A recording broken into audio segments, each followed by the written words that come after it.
Bueno, pues vamos a comenzar ya realmente lo que son estas jornadas, Guadalupe en América, y bueno, me toca moderar pues las primeras ponencias y además me toca moderar con un condicionante importante, que es que el tiempo ya se ha disparado, con lo cual, bueno, voy a pedir brevedad también a los ponentes, aunque realmente, y tengo que confesar que esta parte me interesa muchísimo, ¿no? Me interesa muchísimo porque es realmente la introducción a lo que es la figura de Lorenzo Lebrón de Quiñones. Y bueno, tenemos aquí con nosotros, a mi derecha, está doña Cristina Sánchez Rodas Navarro, catedrática de Derecho del Trabajo y Seguridad Social de la Universidad de Sevilla, especialista en coordinación del sistema de seguridad social en la Unión Europea, investigadora principal en España de los proyectos de la Comisión Europea TRIS y Especial, es la fundadora y directora de la Open Journal, Revista Internacional de la Protección Social, presidenta de la Asociación de Mujeres Laboralistas de Andalucía.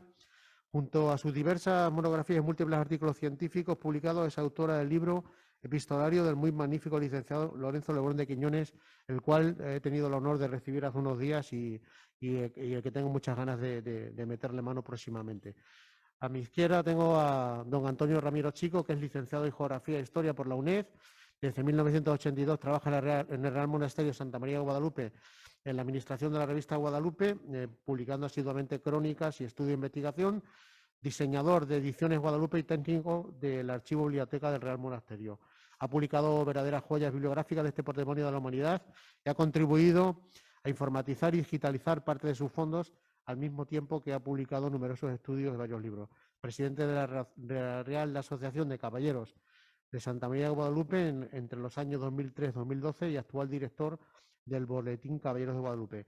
En 2017 el Ayuntamiento de Guadalupe por unanimidad le nombró cronista oficial de la Puebla y Villa de Guadalupe. Bueno, pues ya sin más, le voy a dar la palabra a la doctora Cristina Sánchez Rodas Navarro, que nos va a disertar sobre Lorenzo de Quiñones, itinerario de un oidor guadalupense en Nueva España. Muchas gracias. Buenos días, buenas tardes ya, y muchísimas gracias, señor alcalde, por sus amables palabras de presentación. Quiero comenzar agradeciéndoles a todos ustedes, autoridades, señoras y señores, su asistencia presencial u online a esta jornada en honor de Lorenzo Lebrón de Quiñones. Agradecimiento que hago extensivo a la Fundación Yuste, al excelentísimo Ayuntamiento de Guadalupe, al Consejo General del Poder Judicial y a este Real Monasterio de Santa María de Guadalupe. Sin su apoyo no hubiéramos podido celebrar este acto. En esta primera conferencia me corresponde a mí presentarles a Lorenzo Lebrón de Quiñones. Y voy a comenzar señalando y refutando dos falsas noticias, dos fake news sobre Lorenzo Lebrón de Quiñones. Se ha publicado que fue hijo natural y que nació en la isla La Española, actual Santo Domingo, que era por lo tanto criollo. Ambas afirmaciones son rotundamente falsas. Tanto Lorenzo Lebrón de Quiñones como sus hermanos, según la documentación de la época otorgada ante escribano público, fueron hijos legítimos de Cristóbal Lebrón y doña María de Quiñones. El primogénito, Jerónimo Lebrón, es una figura por derecho propio en la historia de América. La hermana aparece siempre mencionada en los documentos como doña Luisa de Quiñones y solamente el Benjamín optó por unir el apellido materno y paterno. Quizás se pregunten ustedes, como me pregunté yo, ¿por qué siendo los tres hijos del mismo padre de la misma madre se apellidan de manera diferente? La explicación es que en el siglo XVI existía mucha laxitud a la hora de escoger el apellido y uno podía optar por aquel con el que se identificara más o aquel que tuviera mayor proyección social. De la madre solamente sabemos eso, su nombre y sus apellidos, y que falleció antes que su esposo. En cambio, sobre Cristóbal Lebrón existe más información. No procedía de una familia noble, no tenía ilústreos antepasados, sino que fue un hombre que se hizo a sí mismo y que progresó en la corte de los Reyes Católicos gracias a su formación universitaria. Fue licenciado.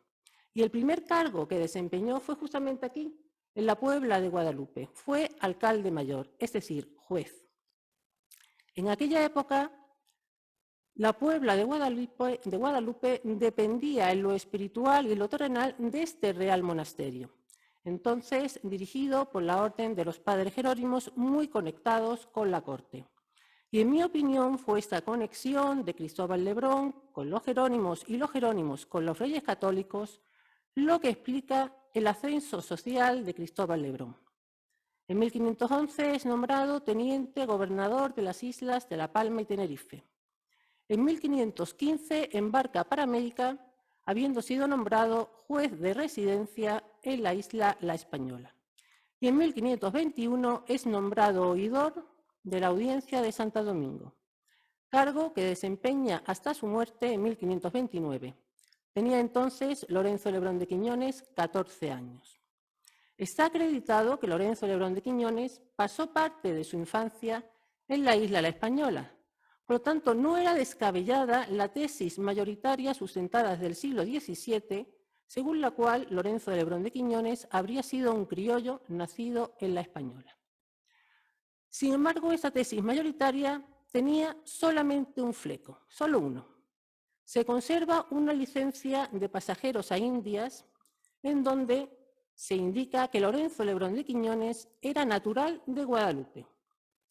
Sin embargo, a mi entender, la licencia, aun siendo una prueba importante, no era concluyente, porque la licencia se obtiene en base al testimonio del interesado y de pruebas testificales. Y los testigos podían confundirse, y tampoco era improbable que hubiera nacido donde hubiera nacido, Lorenzo Lebrón de Quiñones se identificara con Guadalupe porque aquí habían residido sus padres y nacido sus hermanos. Llegados a este punto, y aunque era buscar una aguja en un pajar, no quedaba otra que intentar localizar un documento que atestiguara que efectivamente había nacido en Guadalupe.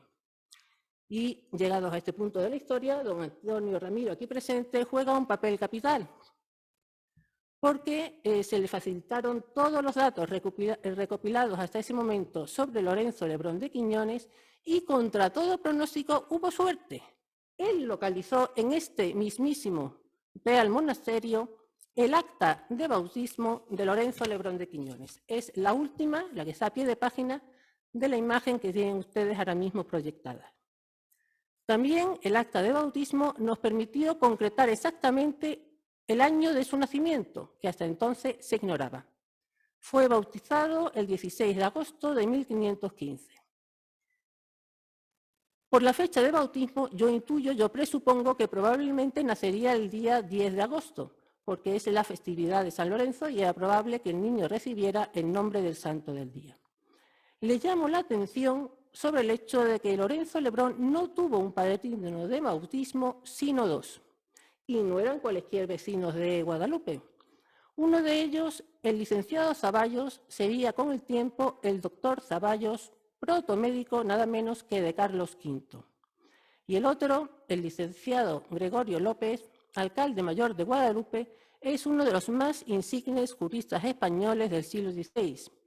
Fue oidor de la Real Chancillería de Valladolid, consejero de Indias y también ha pasado a la historia del derecho como glosador de las partidas de Alfonso X el Sabio. En mi opinión, probablemente estos ilustres padrinos de bautismo ayudaron a su ahijado a progresar profesionalmente, porque en 1547 el licenciado Lorenzo Lebrón de Quiñones es nombrado oidor de la recién creada Audiencia de Nueva Galicia. Audiencia que en ese momento existe solamente sobre el papel, no tiene existencia física. Quizás el término oidor les llame la atención, puesto que ha caído en desuso en el lenguaje jurídico español hace siglos, pero en su época tenía mucha lógica. Audiencia viene de escuchar. ¿Qué hacía un oidor, cuyo equivalente actual sería magistrado? Pues escuchar, oír los pleitos.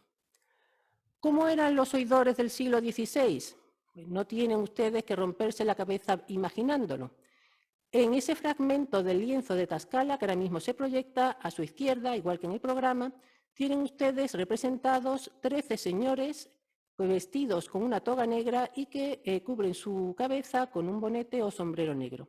Son representaciones auténticas de oidores del siglo XVI. Así eran, así vestían los oidores. En cambio, el término audiencia no ha caído en desuso en España. De hecho, se mantiene en el siglo XXI. Las audiencias nos honran con su presencia el presidente de la Audiencia Provincial de Cáceres. Hay magistrados también provenientes de distintas audiencias. Hay que destacar, sin embargo, que entre las audiencias indianas y las peninsulares existió una diferencia muy importante. Las peninsulares fueron siempre órganos judiciales.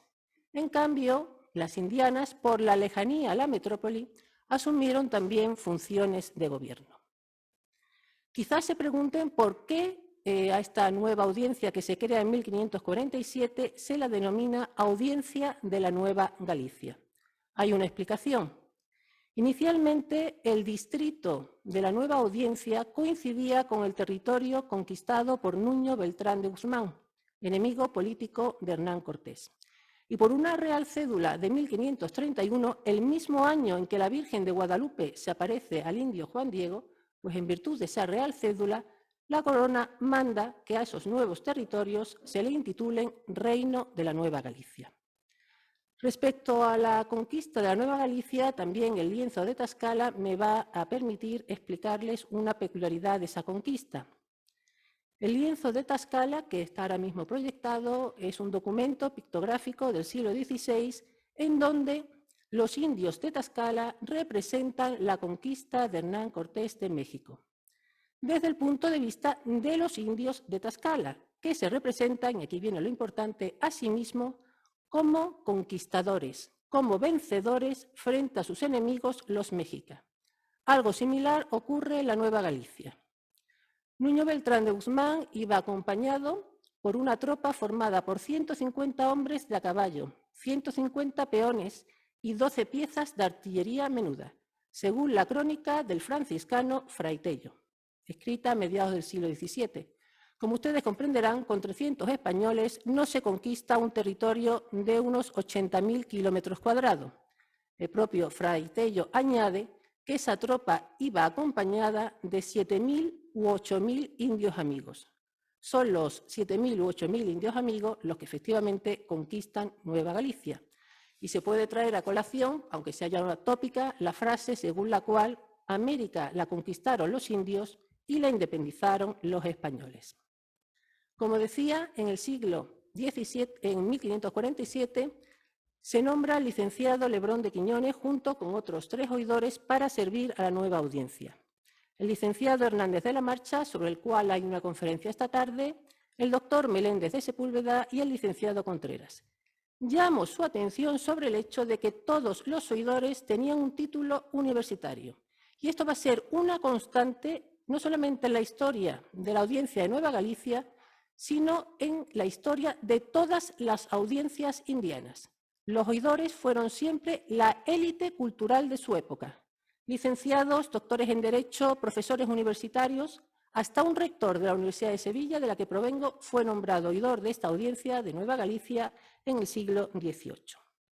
En 1548 emprenden la travesía hacia América, todos menos Hernández de la Marcha, que no se sabe por qué tardó un año en embarcarse. El doctor Meléndez fallece en la isla de la Española y el licenciado Contreras llega tan gravemente enfermo a México que allí tardará meses en recuperar la salud. ¿Qué hace Lorenzo Lebrón de Quiñones? ¿Se queda cruzado de brazos esperando que lleguen sus compañeros? No. Solo si la compañía de ningún ejército, acompañado solo por sus criados, emprende el camino hacia Compostela. La distancia entre la Ciudad de México y Compostela era de más de 600 kilómetros. Como él escribe al rey, hay mucha necesidad de justicia en aquella tierra y él solo va a servir a su majestad. Y habiendo indios en guerra todavía en aquella época. Y como escribe el mismo Lorenzo Lebrón de Quiñones y harán sus compañeros, los indios de guerra no se limitaban a matar a sus enemigos, sino que capturaban víctimas, las sacrificaban y se las comían. En el siglo XVI, en la Nueva Galicia, todavía se practicaba la antropofagia. Cuando llega Lorenzo Lebrón de Quiñones al lugar escogido por la corona para fundar la nueva audiencia, Compostela, el número de vecinos apenas rondaba los 25. No había médico, no había sacerdote, por no haber, no había ni veterinario. Lorenzo Lebrón escribió que la vida allí es muerte. En enero de 1549, Lorenzo Lebrón de Quiñones hace promulgar las ordenanzas de la Audiencia de Nueva Galicia. Y en ese momento, en ese mismo instante, Lorenzo Lebrón de Quiñones es la Audiencia de Nueva Galicia y Nueva Galicia es Lorenzo Lebrón de Quiñones, porque conforme a las ordenanzas novagallegas, el gobierno de la Nueva Galicia no correspondía al virrey de Nueva España, sino a los oidores novogallegos. ¿Cómo ejerció Lorenzo Lebrón de Quiñones como oidor en Nueva Galicia? De un modo ejemplar. Así lo atestiguan las cartas del virrey de Nueva España, don Luis de Velasco, y sobre todo las cartas de los franciscanos. Los franciscanos escribían al emperador describiendo a Lorenzo como una persona docta, el único que se preocupa de desagraviar a los indios. Lo describen como un lirio entre espinas y consideran que tiene las cualidades para ser oidor de México. Nunca se casó y también los franciscanos consideran que tiene las cualidades para ser obispo de Nueva Galicia e incluso arzobispo de México. Por la férrea defensa de los indios que realizó durante todo su ejercicio Lorenzo Lebrón de Quiñones en América, no es extraño que 500 años después en México haya ciudades que tienen calles rotuladas con el nombre de Lorenzo Lebrón de Quiñones. En 1550 ocurre un hecho que va a cambiar la vida de Lorenzo Lebrón de Quiñones. La corona española ordena al virrey de Nueva España que designe 2 oidores de Nueva Galicia para que visiten Nueva España. Como ustedes pueden imaginar, la visita no era una visita de cortesía, sino que durante la visita el visitador actuaba como una especie de juez itinerante, yendo de pueblo en pueblo. Sabemos que Lorenzo Lebrón de Quiñones inicia esa visita en 1551 y la concluye en 1554. Y lo que proveyó el licenciado Lorenzo Lebrón de Quiñones en esa visita está documentado en una obra redactada por él mismo que se conserva en el Archivo General de Indias y que se titula Relación sumaria de la visita a más de 200 pueblos. La función principal que tenía encomendada Lorenzo Lebrón de Quiñones como visitador era hacer cumplir las leyes nuevas. Las leyes nuevas fueron promulgadas por la corona española para proteger a la población indígena y especialmente destaco que prohibían la esclavitud de los indios puesto que eran vasallos de la corona. Sabemos también que durante su visita Lorenzo promulgó ordenanzas en favor de los indios que hizo traducir a sus propias lenguas para que la entendieran. Mandó edificar iglesias, hospitales, cementerios y solamente gracias a su iniciativa se fundó un monasterio de franciscano en la villa de Colima. Liberó a más de 1.200 esclavos, en poder no solamente de los encomenderos españoles, sino también de los caciques. Sin embargo, la visita a Nueva España fue origen de innumerables encontronazos entre Lorenzo Lebrón de Quiñones y la Audiencia de México. En la Nueva España había 2 epicentros administrativos y judiciales, la Audiencia de México, más antigua en el tiempo, y la Audiencia de Nueva Galicia. ¿Por qué se suscitan estos conflictos? Pues el primero de ellos fue un conflicto de jurisdicción. Los oidores de la Audiencia de México consideraban que un oidor de Nueva Galicia no tenía competencias judiciales en Nueva España, puesto que estaba fuera de su territorio. El virrey tuvo que elevar una consulta a la corona que ratificó las competencias de Lebrón de Quiñones, quedando la Audiencia de México como tribunal de apelación. Se planteó también una laguna legal. Cuando un visitador visitaba la tierra, tenía derecho a cobrar, además de su sueldo anual, si tienen curiosidad, era 650.000 maravedíes, pues tenía derecho a cobrar 200.000 maravedíes más en concepto de ayuda de costa, que sería en tiempos modernos el equivalente a dietas. Pues bien, cuando Lorenzo Lebrón de Quiñones reclama esa ayuda de costa por el tiempo que ha visitado en Nueva España, se le deniega, porque efectivamente no había ninguna norma legal que previera el derecho a cobrar la ayuda de costa fuera del distrito de la audiencia del que el oidor provenía. De nuevo hubo que consultar a la corona que ratificó el derecho a cobrar esta ayuda de costa. En mi opinión, los conflictos entre el visitador y la Audiencia de México realmente provenían de la dificultad extrema de aplicar el derecho castellano en un territorio tan vasto, tan inmenso, cuando el visitador tenía tan pocos apoyos humanos y materiales. Durante la visita, Lorenzo Lebrón no tenía más ayuda y un traductor. Y él se queja de que la mayor parte de las resoluciones que adopta las revoca la Audiencia de México. ¿Y por qué las revoca la Audiencia de México? Fundamentalmente por defectos de forma. Les pongo un ejemplo.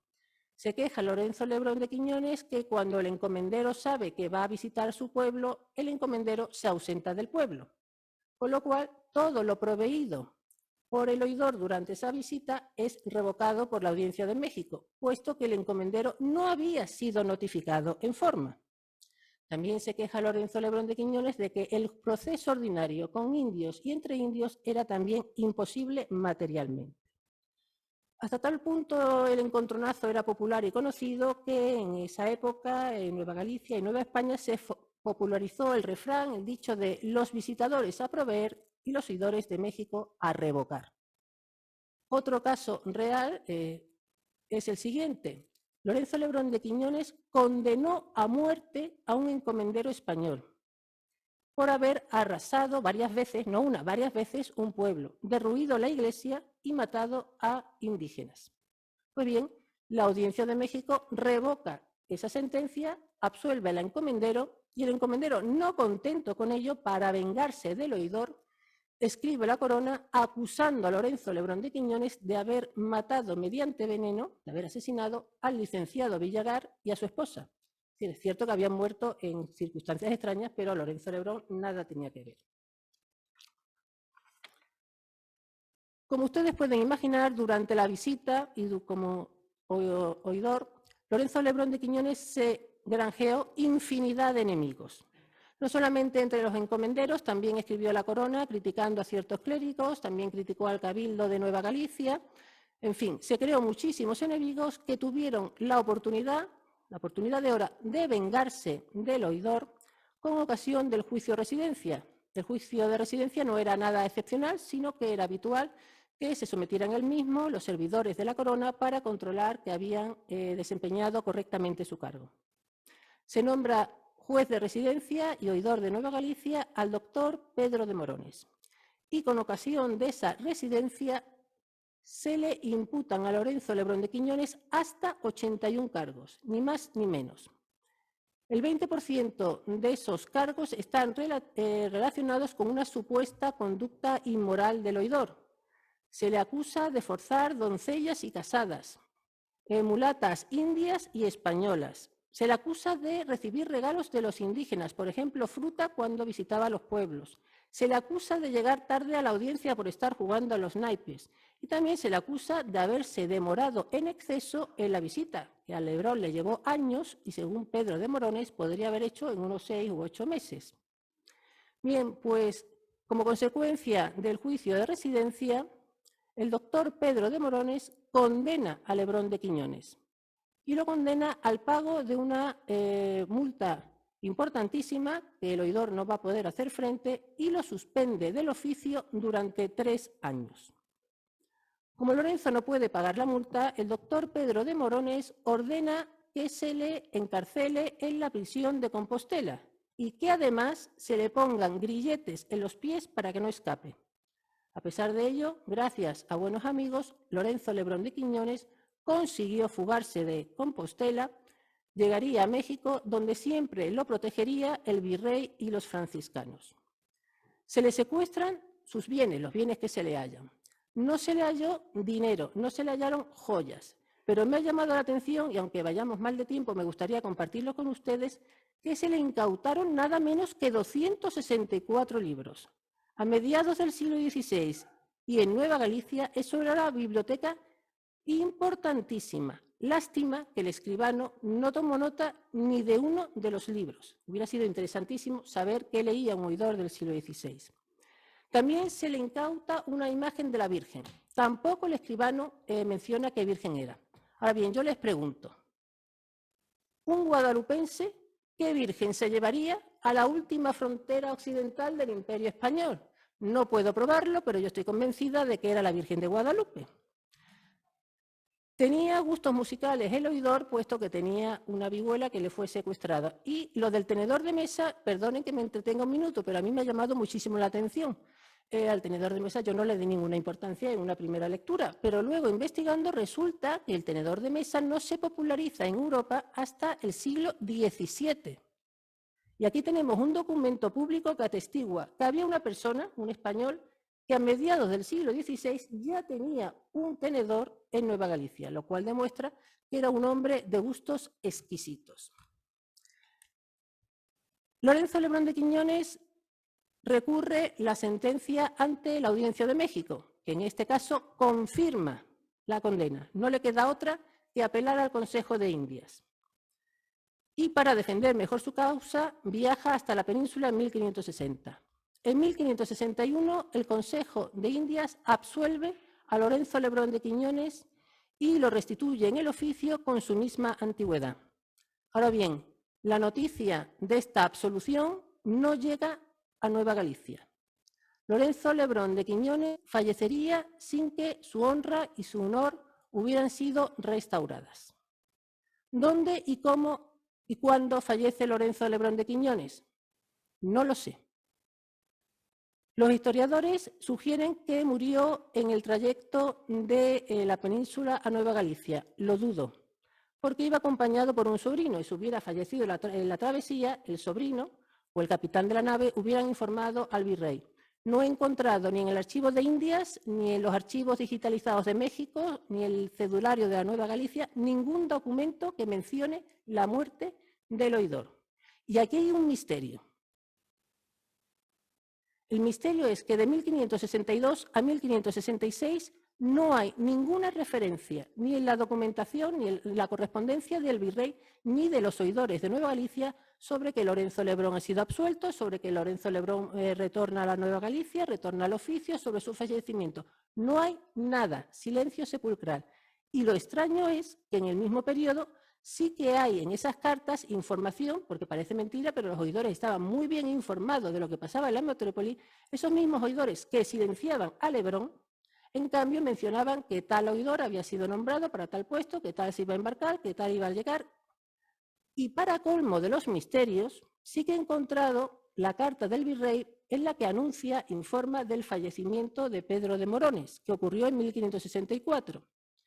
En 1564 he encontrado el nombramiento del licenciado Mendiola y pone por fallecimiento de Pedro de Morones. Es decir, en 1564 hay una vacante y se cubre por una persona concreta. Hay que esperar hasta 1566 para encontrar el nombramiento del licenciado Contreras, en donde se lee por fallecimiento del licenciado Lorenzo Lebrón de Quiñones. Y yo me pregunto, ¿cómo es posible que la plaza de Lebrón de Quiñones se cubra en 1566, cuando supuestamente habría fallecido nada más llegar a América sobre 1562?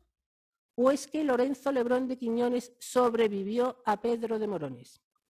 Y si sobrevivió a Pedro de Morones, ¿qué hizo? ¿Dónde estuvo entre 1562 y 1566? Pues ojalá que otros investigadores resuelvan el misterio, porque yo de momento no lo he conseguido. Concluyo mi intervención y ahí tienen de fondo el famoso mapa de Ortelius con la Nueva Galicia, la Nueva España, y me gustaría destacar cómo 500 años después Lorenzo Lebrón de Quiñones sigue encarnando los mejores valores de la cultura española en América. Personifica el ideal de juez hispánico, que podría haber hecho suya la frase del Quijote: son 1000 leyes deshacer entuertos, prodigar el bien y evitar el mal. Y ojalá que con esta jornada se restituya el honor y la fama de un jurista que hizo de la defensa de los indígenas su bandera. Y que Guadalupe, que lo vio nacer, guarde memoria de su gesta. Muchas gracias.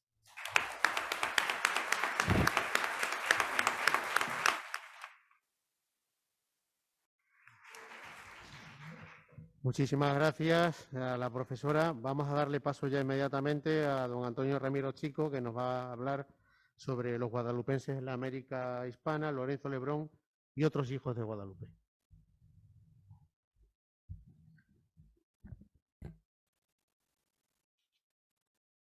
Buenos días a todas las personas y autoridades que hoy se encuentran en esta Puebla y Villa de Guadalupe, en este santuario nacional, y sobre todo pueden comprender que un guadalupense esté hoy representando a Guadalupe y esté representando la voz y la palabra de tantos guadalupenses, principalmente en la acción evangelizadora de Santa María de Guadalupe en el Nuevo Mundo, no deja de ser un acontecimiento que a mí me honra.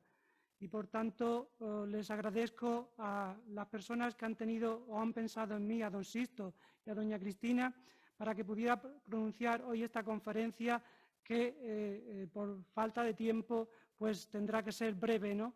Pero lo importante es que las actas en su día podrán estar a disposición de toda la gente y podrán leer las conclusiones, que son importantes, incluso sorprendentes para los propios guadalupenses, como es mi caso, ¿no?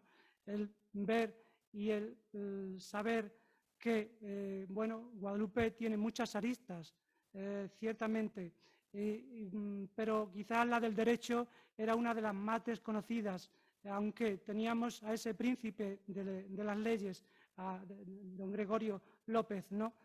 Pero hay otras personas, y con esto le compro la idea a don Juan Carlos, director de la Academia Iberoamericana de Juste, que hay una escuela de Derecho guadalupense y espero demostrarlo hoy aquí también.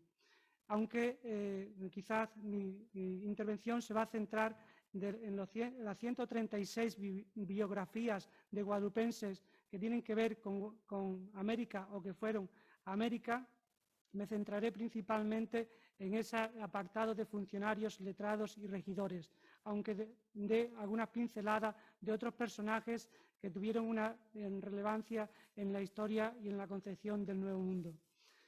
Empiezo mi intervención con unas palabras que en 1978 pronunció el anterior cronista de Guadalupe, don Nicolás Sánchez Prieto. Todo nace de ti, Virgen Morena, toda la hispanidad en ti se llena, en montes, ríos, telas, flor y altar, por ser tú la madrina primera. Guadalupe, una vez más, se adelantó a la historia convirtiéndose en el primer santuario nacional del Reino de Castilla en 1340, gracias a la obra fundadora de un rey, Alfonso XI, y de un cardenal de Toledo, don Pedro Gómez Barroso. Siguiendo las indicaciones de su consejero, el rey pone en marcha un proyecto religioso político de gran envergadura en el que en 1337 señala términos para que aquella pequeña ermita que existía cerca del río Guadalupe, que él mismo describe como una casa muy pequeña y derribada, del que tomó el nombre la Virgen y la misma Puebla de Santa María de Guadalupe, cuando según su propia leyenda se apreció a finales del siglo XIII a un pastor de Cáceres llamado Gil Cordero. Tan importante como la primera iglesia en este proyecto fue el edificio anejo o cercano a la ermita, un hospital, Lánguido Colonite, brilla en la enfermedad, cuya misión era alojar a los peregrinos y curar a los enfermos. El deseo del rey y del cardenal fue potenciar y canalizar el fenómeno social de aquella época, las peregrinaciones.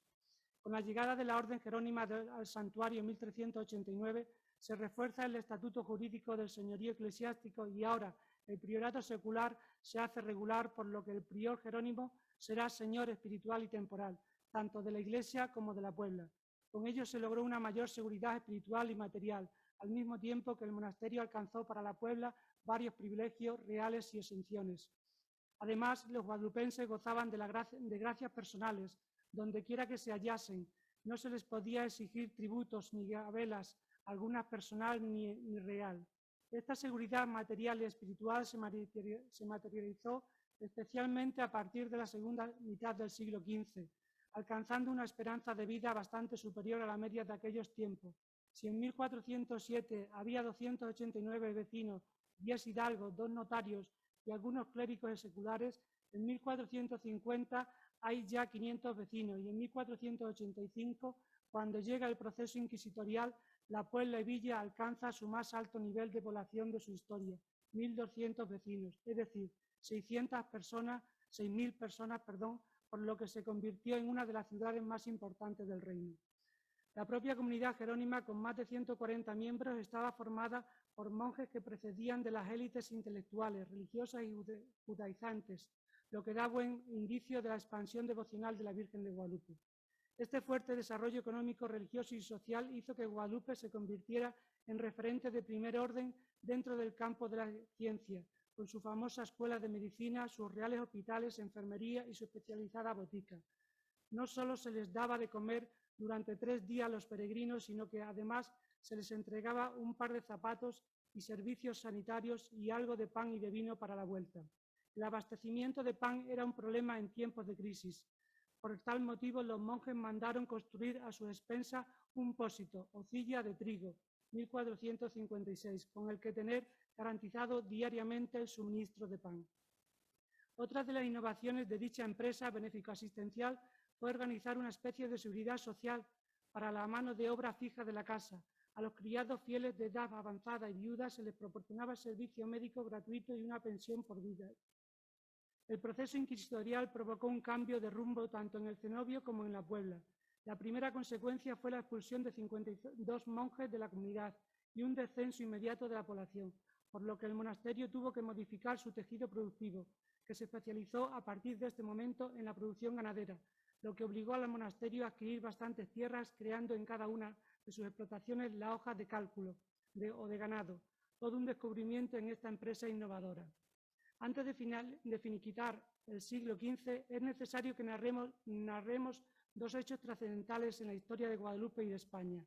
El primero acaeció el 2 de enero de 1492, con la entrega del Reino de Granada a los Reyes Católicos, consiguiendo así la tan deseada unidad de España. El monasterio fue una vez más pieza clave, tal como la propia reina Isabel manifestó al prior.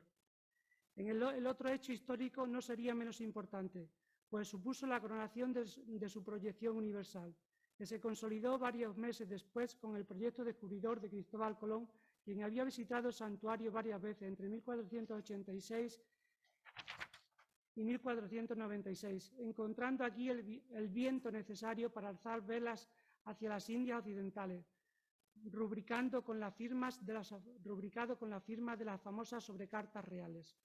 Otros hechos de la historia de la navegación, como el voto de alta mar, el 14 de febrero de 1493, junto a las Islas Azores, el primer topónimo de Guadalupe en la América, impuesto el 4 de noviembre de 1493 a la isla Turqueira de las Antillas Menores, el mismo bautizo en el Templo de Guadalupe el 29 de julio de 1496 de Cristóbal y Pedro, criado del señor almirante de don Cristóbal Colón, hecho que provocó una vez más que Guadalupe se adelantara a la historia, registrando partidas bautismales desde el 11 de junio de 1496, antes de que dicha medida fuera impuesta por el Concilio de Trento en 1545-1563.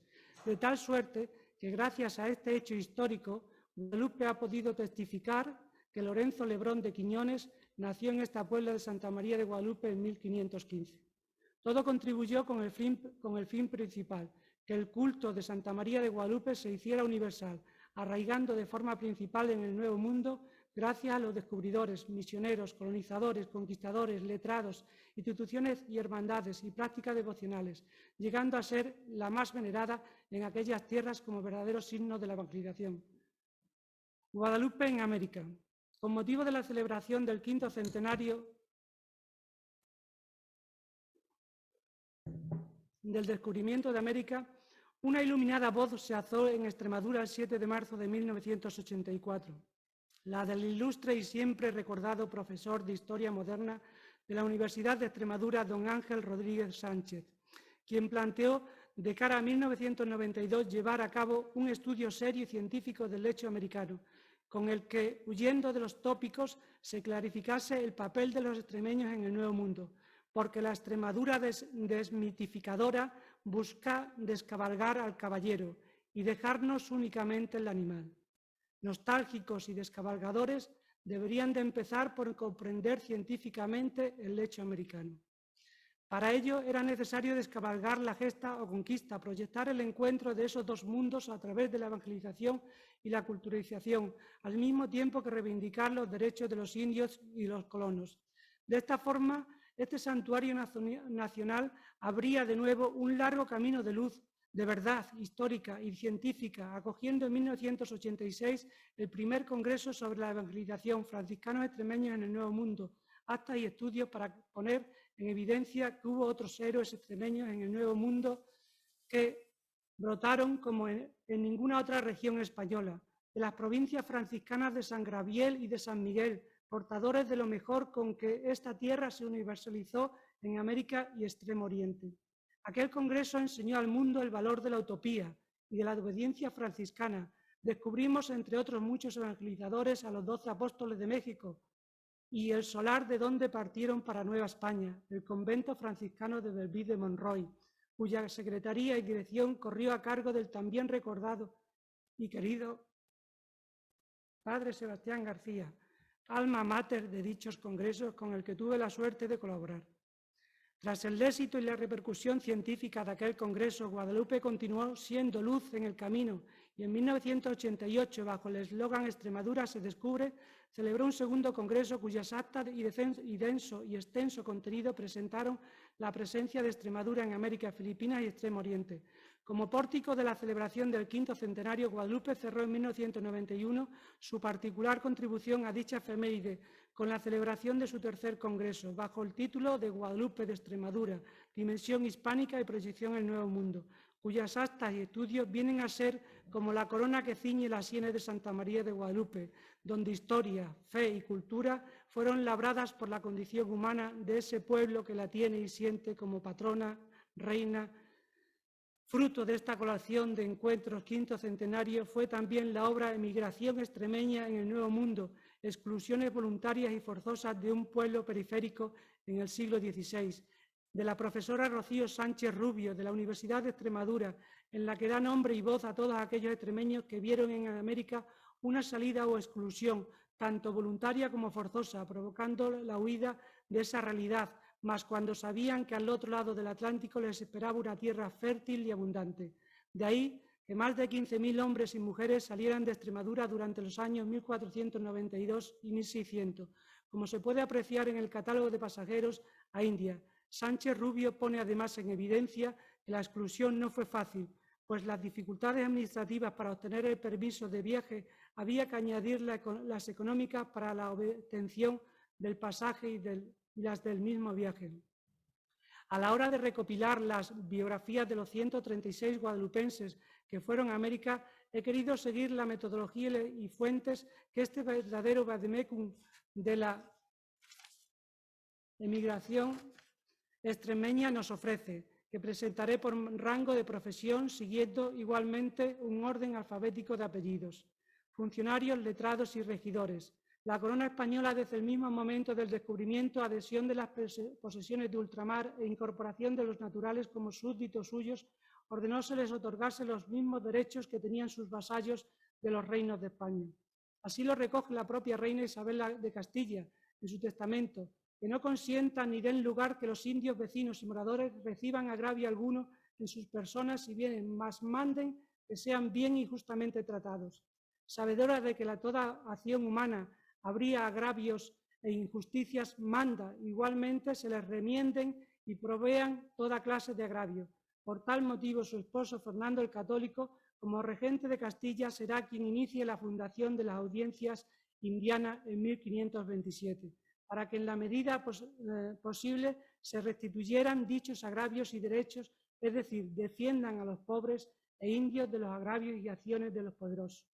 Para la España moderna, el poder no era la medida de todas las cosas, ni la riqueza, sino lo que era justo. De ahí que el padre Fray Francisco de Vitoria afirmase que el derecho sagrado a la vida estaba por encima de cualquier unidad política. Por tanto, ningún poder, amparándose en el principio de soberanía, podía violar el derecho natural, algo que defendió la Escuela de Salamanca y por ende los letrados de Guadalupe, guadalupenses. El mismo emperador Carlos I en 1542 mandó hacer otras ordenanzas, las leyes nuevas, más favorables al bien y conservación de los indios. No conforme con esto, en 1550, el emperador crea una comisión de expertos, la Junta Consultiva para las Indias, a la que se invitó al padre Juan Ginés Sepúlveda y a fray Bartolomé de las Casas. a sabiendas de que el informe podía ser crítico con la política hasta entonces seguida por la corona, al mismo tiempo que se le permitió a los nativos mantener el derecho consuetudinario, que resultó eficaz para resguardar algunos de sus derechos culturales y materiales. Hechos aplastados por la leyenda negra, que lo único que pretendía era disolver el imperio español a través del libre comercio y el nacionalismo de campanario, para hacer de cada república un apéndice de Gran Bretaña. Si amplia fue la dimensión hispánica de Guadalupe en el Nuevo Mundo, no menos extensa ha sido la acción llevada a cabo por los propios guadalupenses en los distintos órdenes de la vida de estas tierras hermanas: descubrimiento, evangelización, culturización, ordenamiento jurídico, desarrollo urbanístico, artístico, científico y musical, como a continuación vamos a poder visualizar siempre bajo el auxilio de la protección de Santa María de Guadalupe. Voy a comenzar por Cristóbal Lebrón, quien va a América en 1515 a Santo Domingo. Cristóbal de Lebrón de Lodueña, apellido descubierto recientemente por doña Cristina, fue uno de los primeros bachilleres que formaron parte de la nueva oligarquía del monasterio de Guadalupe. A finales del siglo XV, que tras ganarse la confianza del prior jerónimo Fray Juan de Constantina en 1506-1509, fue nombrado en 1508 bachiller, alcalde de la Puebla de Guadalupe y juez ordinario. A partir de octubre de 1515 hasta abril de 1514, Cristóbal Lebrón ostentó el cargo de teniente de gobernador de las islas de Tenerife y La Palma. En su etapa de alcalde y juez ordinario de Guadalupe intervino en varios asuntos jurídicos, como el proceso contra Alonso Fernández de Bonilla y los demás rebeldes que iniciaron el pleito contra el monasterio, encargándose de la información y a los que fallase culpado los castigase conforme a justicia. También en este año de 1508 hubo de intervenir en la apelación del monasterio por la cual el padre Fray Alonso de Don Benito, procurador del monasterio, interpuso segunda escritura de apelación a la Real Audiencia por los pleitos del monasterio con Talavera de la Reina a cuenta de las medidas adoptadas por el cardenal Cisneros, que acabaron el 20 de septiembre con solemne carta de concordia entre las tres instituciones, en la que fue necesario la mediación del rey Fernando el Católico.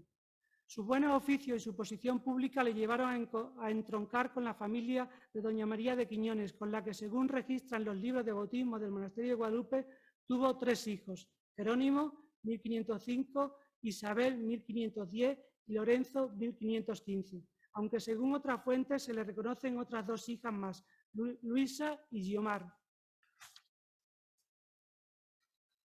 quienes pudieron nacer en Santo Domingo, al trasladarse la familia allí a partir de 1519, y por tal motivo no figuran en los registros bautismales de Guadalupe.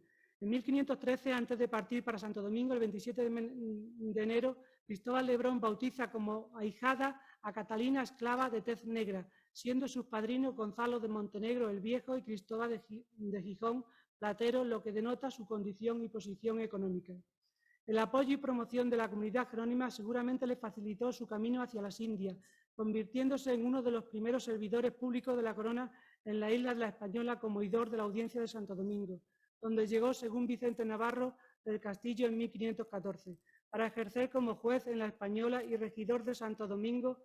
Años después, el 11 de abril de 1521, mediante la real provisión de los reyes de don Carlos I y doña Juana I, recibe la concesión de oidor de la Audiencia y juzgado de las apelaciones de las Islas Españolas, en lugar del licenciado Rodrigo de Figueroa, quien fue suspendido y mandado que diera residencia. De su actuación en India se conservan varios testimonios de su lealtad y buen gobierno en el cumplimiento de las leyes, en la colección de documentos inéditos relativos al descubrimiento, conquista y organización de las antiguas posesiones españolas de ultramar en 1524.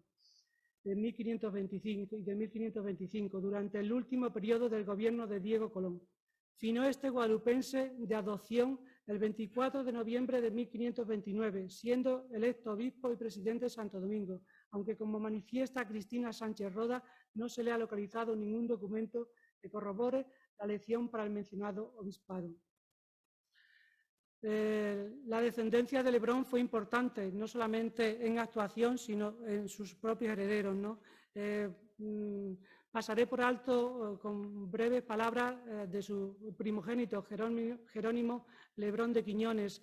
Jerónimo Lebrón de Quiñones nació en Guadalupe, como ya hemos dicho, siendo bautizado el 17 de septiembre de 1505, siendo sus padrinos García Caballero y Gonzalo Montenegro. A pesar de ser el primogénito de la familia, Lebrón Quiñones en un principio no siguió los pasos de su padre como juez y regidor, según ha podido confirmar tras sus recientes investigaciones Cristina Sánchez Roda.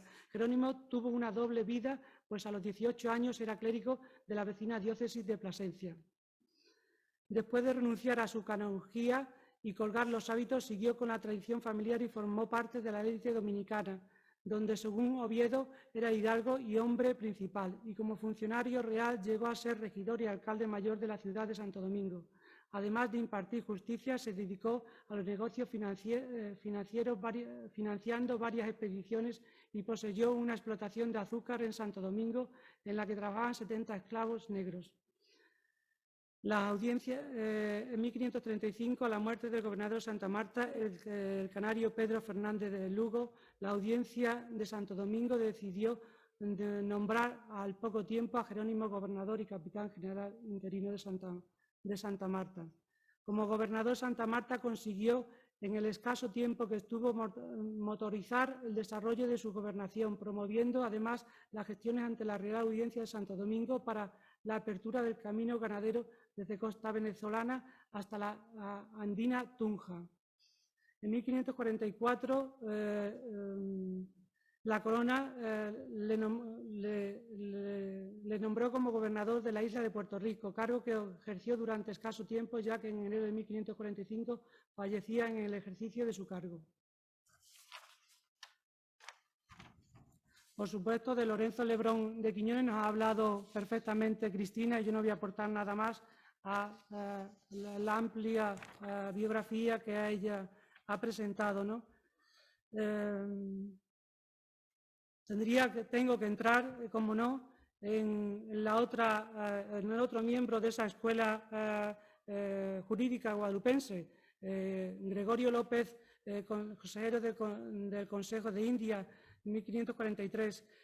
Gregorio López nació en la Puebla de Guadalupe hacia 1489, falleció en 1560, prudente, abogado, juez, fiscal y consejero real de Carlos V, fue hijo de Alonso López de Valenzuela, natural de Baeza, y de Lucía Sánchez de la Cuadra, natural de Úbeda, sobrino por parte de madre de Fray Juan de Ciruela, monje jerónimo y prior del Real Monasterio de Santa María de Guadalupe en los trienios de 1515, 1519, 1521, 1524, quien seguramente guió sus pasos desde su propia cuna, así como su entrada en el Colegio de Infantes de Guadalupe, donde se formó primeramente, donde estudió gramática y lógica, latines y artes liberales. Con la generosa ayuda de su tío, hacia 1504 llegaría a la Universidad de Salamanca para cursar leyes o derecho civil, donde al parecer obtuvo el grado de bachiller legista, 1512, tal como aparece en la partida de bautismo de Ana de Villalobos, estancia que aprovechó en la Puebla para casarse con su novia María Pizarro, con la que tuvo en 1515 sus dos primeros hijos, Alfonso y Lucía. Gregorio López comenzó, por tanto, a ejercer su magisterio en la Puebla natal de la que fue alcalde mayor durante los años 1500, coincidiendo con los prioratos de su tío Fray Juan de Ciruela. Ciertamente que Gregorio López no hizo las Américas, pero su doctrina jurídica en defensa de los derechos de los indios hizo más que toda una legión de funcionarios, tal como ha manifestado el eximio jurista extremeño don Antonio Agúndez Fernández. Si Colón hizo redondo el globo terráqueo en su descubrimiento, seguido del abrazo de las razas, Gregorio López le dio por su quehacer legislativo desde el Consejo de Indias el global ordenamiento jurídico capaz de regular las nuevas situaciones sociales que las nuevas tierras exigían. El doctor Villalobos, otro guadalupense y jurista, natural de Guadalupe, nació hacia 1520, aunque su partida de nacimiento no se ha encontrado por motivo de que en los libros de bautismo hay un periodo entre 1517 y 1523 que faltan, que no están recogidas las partidas, ¿no? Y por tanto coincide en esos hechos en que pudo nacer perfectamente el doctor Villalobos en Guadalupe. De hecho, sí hemos encontrado otras partidas de una hermana suya a los pocos años, ¿no?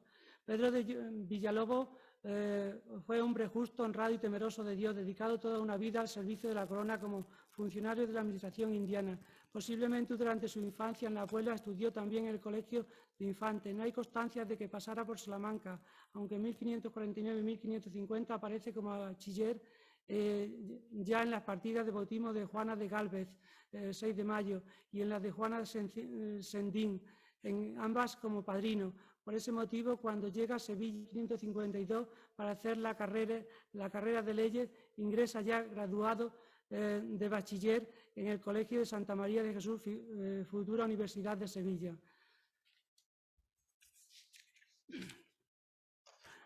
A la muerte se vendieron sus bienes, bueno, como hombre de bien y cristiano, Pedro Villalobos dispuso junto a su mujer que tras su fallecimiento debía instaurar un mayorazgo sobre los juros adquiridos con el fin de perpetuar su linaje sobre las rentas reales en Sevilla. A su muerte se vendieron sus bienes y el hijo mayor, Simón, trajo a todos sus hermanos a Sevilla, donde se repartió la herencia y casó a sus hermanas. Su hijo menor, Diego de Villalobos y Benavides, administrador militar y escritor, así consiguió el anhelo de su padre, ser enterrado en la iglesia de Guadalupe, logrando así el sueño de nobleza que acareció al joven jurista de la Puebla Guadalupe en el mar proceloso del servicio al rey. Posteriormente vendrían evangelizadores, misioneros y mandaderos que han sido estudiados, como ya he dicho anteriormente, en los congresos que se celebraron en Guadalupe, por tanto no vamos a hacer mención a ello. Decirles que entre esos evangelizadores hay dos personas destacadas, Pedro de Liébana, el padre de las letras guatemalteco, y Fray Diego de Ocaña, Jerónimo, que fue mandado por la Orden Jerónima a el Nuevo Mundo para que enseñara la realidad de la iconografía de la Virgen de Guadalupe, que hasta entonces la forma triangular no había sido conocida, ¿no? Y este Jerónimo pues pintó, entre otras imágenes, la Virgen de Sucre, que es patrona de Sucre, la de Cusco y de otros muchos. Anduvo por un peregrinaje por toda la América Andina y falleció allí a pesar suyo, ¿no? Anhelaba volver a su monasterio. Posteriormente, igual vendrían los caballeros conquistadores y tropas, de los que también hay una destacada guadalupense, que aunque no era natural de Guadalupe, sí casó con una guadalupense, Manuel de Alderete, del cual hay documentación en el archivo del monasterio de Guadalupe. Físicos, boticarios y médicos, hay también un importante médico, don Francisco Hernández, que fue en 1552 a México, le mandó Felipe II a que hiciera una recopilación de todas las plantas y un estudio botánico, ¿no? Con el fin de que la ciencia médica y los reales hospitales de Guadalupe también se beneficiaran de esas nuevas aportaciones. Artesanos y carpinteros y sastres. También aquí la huella de Guadalupe, es larga. La famosa familia Torollos, que intervino en el claustro gótico, en la edificación del claustro gótico, uno de sus hijos va hacia América como carpintero. Y concluimos con esta breve conclusión. La aportación de Guadalupe en el encuentro entre el Viejo y el Nuevo Mundo ha sido, sin lugar a dudas, una de las contribuciones más destacadas que la Corona de España ha llevado a cabo. cuyo símbolo más universal ha sido y es la devoción a Santa María de Guadalupe, cumpliendo así la profecía que la Madre de Dios manifestó a finales del siglo XIII cuando se apareció junto al río Guadalupe, que a tiempo vendrá que en ese lugar se haga una iglesia y una casa muy notable y un pueblo asaz grande. Ese pueblo asaz grande no es otro más que los millones de personas que todos los días invocan en el mundo la protección de Santa María de Guadalupe a través de todos y cada uno de sus iconos sagrados. El propio San Juan Pablo II, devoto y peregrino de la Virgen de Guadalupe desde que la conoció en su Polonia natal, en el santuario de Coden, quiso que su primera visita apostólica en 1977 fuera a México. En su primera visita a España también quiso llegar como peregrino el 4 de noviembre de 1982 al santuario de Guadalupe Cáceres, donde manifestó lo siguiente, que antes de ir al Guadalupe de México se debería llegar aquí, para comprender el verdadero significado de la evangelización en América. Años más tarde, en 1993, la propia UNESCO, al declarar el Real Monasterio Patrimonio de la Humanidad, se expresaba en términos parecidos, por ser Nuestra Señora de Guadalupe el mayor símbolo de la evangelización en el Nuevo Mundo. Pero si la presencia de la Virgen de Guadalupe en cada una de sus manifestaciones es una realidad constante y viva, no es menos cierto, tras el estudio llevado a cabo en este Congreso sobre la acción del licenciado Lorenzo Lebrón de Quiñones, que los guadalupenses desarrollaron una destacada contribución en el campo del derecho internacional, especialmente en todo aquello que afecta a los derechos humanos de los más desprotegidos, como pusieron en evidencia con sus actuaciones jurídicas Cristóbal Lebrón, Gregorio López o Pedro de Villalobos, entre otros, lo que podría permitirnos hablar de la Escuela Jurídica de Guadalupe.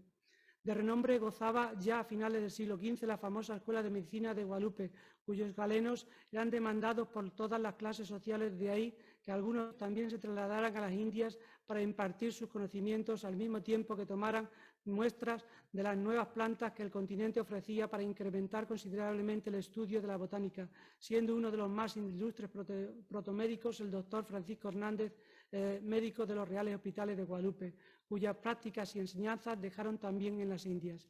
Por tanto, podemos concluir que Guadalupe sustentó los tres pilares fundamentales que la Corona de España dejó en América y en Filipinas: la cultura, transmitida principalmente por los evangelizadores, que al mismo tiempo que hacían iglesias levantaban colegios y universidades; el derecho, sin el cual ninguna sociedad podrá ser jamás libre, de ahí la creación de las audiencias y de las leyes nuevas; y por último la fe, el mayor sustento que toda persona puede tener.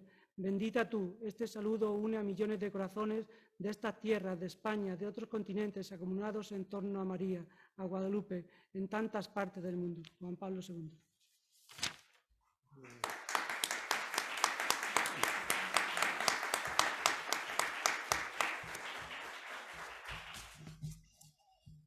Señor presidente, quería preguntar si podemos formular una pregunta que nos hacen ahora. Por supuesto, por supuesto. Listo, que sea fácil.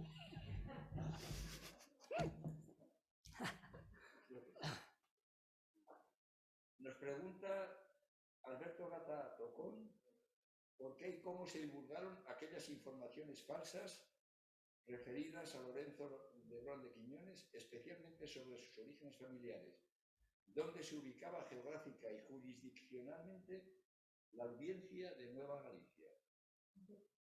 Dando por lo segundo, si cogiéramos un mapa actual, la Nueva Galicia correspondería con el territorio de Guadalajara en México. Y respecto a las falsas noticias, era el desconocimiento de la época. Ya digo que como el padre había ejercido importantes cargos en la isla La Española, él había pasado parte de su infancia, pues a partir del franciscano Fray Tello, que recoge que era criollo, los historiadores, pues citando unos a otros, van arrastrando el bulo. Ha sido suerte, casualidad y el buen trabajo de don Antonio Ramiro el encontrar el acta de bautismo. Esa es la prueba irrefutable, junto con la licencia de Indias, de que no era criollo. Es decir, no creo que haya habido mala fe a la hora de considerar que no había nacido en Guadalupe, es que simplemente se perdió la pista. No sé si he contestado a la pregunta.